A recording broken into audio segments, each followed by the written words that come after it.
গত 5 আগস্ট ছাত্র জনতার আন্দোলনে যেটা দেশ আবারও পুনরায় স্বাধীনতা লাভ করেছে, সেই স্বাধীনতার ভিত্তিতে আপনার প্রত্যেকটি স্কুল, কলেজ, ক্যাম্পাস, বিশ্ববিদ্যালয় ক্যাম্পাস ছাত্রলীগ মুক্ত হওয়ার পর থেকে সাধারণ ছাত্রছাত্রীরা যেটা মনে করেছিল যে ক্যাম্পাস এখন নিরাপদ, কিংবা ক্যাম্পাস এখন সবারই ক্যাম্পাস এখন সহাবস্থান নিরাপদ। সেই ক্ষেত্রে আজকের একটি ঘটনা একটি অন্যরকম একটা প্রশ্ন জাগায়, সেটি আসলে ক্যাম্পাস কতটুকু নিরাপদ এখন? ফেসিবাদী সরকারের যারা ছাত্রলীগ, যুবলীগ, এই ফেসিবাদী সরকারের যারা পেতাত্তারা ছিল, আপনারা দেখেছেন শিক্ষা প্রতিষ্ঠান তারা কিন্তু জিম্মি করে রেখেছে। এই শিক্ষা ব্যবস্থাকে টোটালি ডেস্ট্রয় করে দিয়ে দেওয়া হয়েছে। আজকে এই ছাত্র জনতার আন্দোলনে একটি স্বাধীন আমরা আবার বাংলাদেশ পেয়েছি 2024 সালে।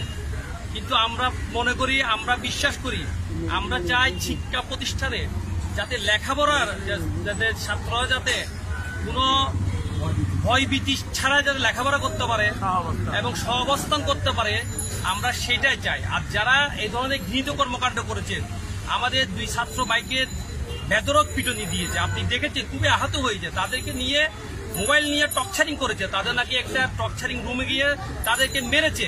এটা খুবই দুঃখজনক। এটা যারা আসলে এই কাজটি করেছে, আমরা মনে করি তারা সন্ত্রাসী। তাদের সাথে আওয়ামী লীগের সাথে মানে কোনো তফাৎ নাই। আমরা মনে করি তারা শুধুমাত্র সন্ত্রাসী, কারো কোনো ছাত্র হতে পারে না। আমরা মনে করি যারা সন্ত্রাসী করে মসজিদ দখল করবে, মাদ্রাসা দখল করবে, স্কুল দখল করবে, শিক্ষা প্রতিষ্ঠান দখল করবে, এখানে কোনো রাজনীতির কোনো স্থান নাই। আমরা রাজনীতিবিদ, আমরা রাজনীতি করব রাজপথে, আমরা রাজনীতি করব যেহেতু রাষ্ট্রের মালিক জনগণ। আমরা জনগণের কাছে যাব, জনগণের দুয়ারে যাব, জনগণকে সাথে নিয়ে রাজনীতি করব। যারা ক্যাম্পাসে এই ধরনের সন্ত্রাসী করবে তাদেরকে আমরা ছাত্র জনতা মিলে তাদেরকে প্রতিহত করব। যাই হোক, তাদেরকে বাংলাদেশে কোনো ছাত্র, কোন সন্ত্রাসের কোন অবস্থা থাকতে পারবে না, কোন সন্ত্রাসীদের কোন শিক্ষা প্রতিষ্ঠানে থাকতে পারবে না। শিক্ষা প্রতিষ্ঠান শুধুমাত্র ছাত্রদের নিয়ন্ত্রণ থাকবে। ছাত্র যারা লেখাপড়া করে, সাধারণ শিক্ষার্থীরা, তাদের নিয়ন্ত্রণ থাকবে।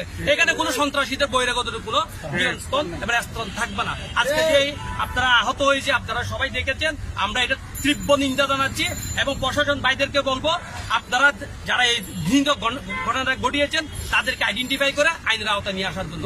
যতক্ষণ পর্যন্ত এই চিহ্নিত সন্ত্রাসীদেরকে আইনের আওতায় নিয়ে আসা না হবে, ততক্ষণ পর্যন্ত আমরা রাজপথে থাকবো, প্রতিবাদ মিছিল করব, আমরা সমাবেশ করব। আমরা এখনই একটা প্রতিবাদ মিছিল হবে, এটা সর্বাক্ষণিক যতক্ষণ পর্যন্ত তাদেরকে অ্যারেস্ট করানো হবে ততক্ষণ পর্যন্ত এই প্রতিবাদ সন্ত্রাসীদের বিরুদ্ধে প্রোগ্রাম থাকবে। সবাই ভালো থাকবেন।